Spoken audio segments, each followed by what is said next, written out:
আসসালামু আলাইকুম বন্ধুরা, দেখুন কিভাবে মাছ সংরক্ষণ করতে হয় ফ্রিজে।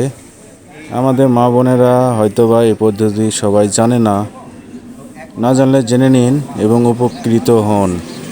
ধন্যবাদ সবাইকে।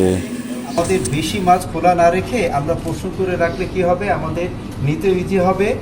আর আমাদের কুকিং করার জন্য এটা কি হবে, সবচেয়ে সহজ হবে। কেমন?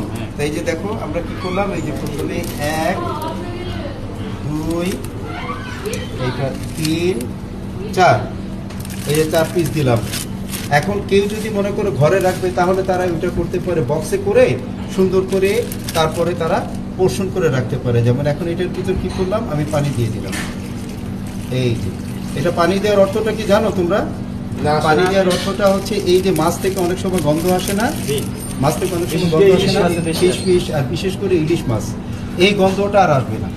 আমি ফ্রম ডে ওয়ান, একদম প্রথম থেকে তোমরা যদি এইভাবে মাছটা রাখো ডিপে থেকে যখন বের করবা, কুক করবা, এই মাছ থেকে আর শোনো, মাছের তো একটা গন্ধ থাকে, এটা হচ্ছে ইউনিভার্সাল ট্রুথ।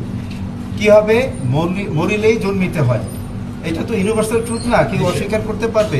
তো মাছ তুমি যে আঙ্গিকে পাকাও না কেন, ওর তো একটা নিজস্ব গন্ধ আছে, সেটা তো থাকবে। বাট আমরা কতটা মিনিমাইজ করতে পারি সেই